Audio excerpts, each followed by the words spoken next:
All right, now this. President Trump headed for Miami for a roundtable discussion on tax reform. I want to bring in Karl Rove, Fox News contributor. All right, Karl, it seems like this should be an easier sell. It's been very successful so far. The only thing Democrats can really quibble about is that rich people are getting richer, but they can't say that others haven't been benefited from it.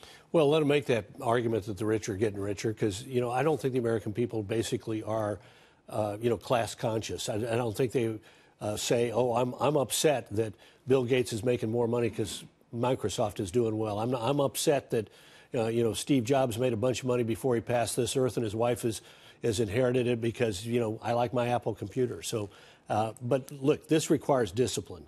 And remember, the president went a couple weeks ago for a tax event in Cincinnati, in Ohio, and proceeded to talk virtually about everything but taxes. Briefly touched on taxes, but then gave the media a lot more ammunition, a lot more material on other subjects, and so they ran with that rather than talking about the message of what the practical impact of cutting taxes was making to the lives of the people in the room and the companies for which. It's interesting because last week, Cory Booker, he borrowed Nancy Pelosi's crumbs line, and, I talked about it, but I also went back and I looked at the White House under Barack Obama put out a whole page on their website about the amazing impact that $40 a week would have on American families. It was $40 a week in 50 states.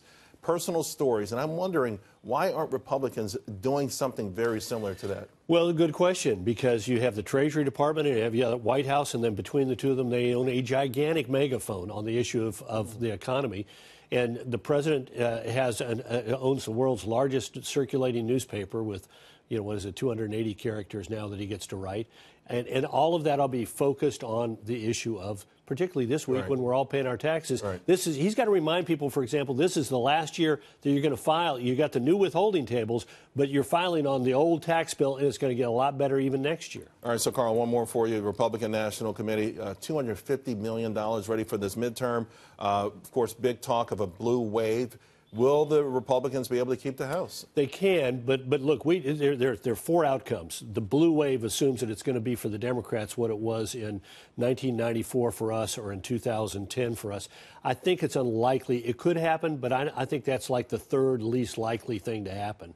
The most likely thing to happen is that the Democrats could win narrow control of the House. I think it's a coin flip. But I think that's the most likely outcome, narrow in the House. The $250 million commitment is going to help even things up. For the second most likely one is that the Republicans keep control by a narrow margin. It's going to depend upon the quality of the candidates, the quality of their campaigns, and the RNC's declaration that it's going to spend that kind of money in the ground game on behalf of congressional candidates is really important. Not a sign of desperation, but a sign of confidence, perhaps? Yeah, absolutely. And remember, Republicans need this to happen because the seats that are at risk are in states like New York and California and Illinois. I mean, we've got 3 seats up at risk in Texas. Whether or not the Republican National Committee spent $250 million, we take care of that in Texas. But in some of these other places, the RNC's money could make the difference between winning. Karl Rove, great seeing you in person. Well, thanks for letting me come. You got it. Thanks a lot. Barney, of course, is not here. He left. He sent you. That's why he left. Yeah, exactly. But you can take me. He couldn't. I'm okay. You know what you're saying?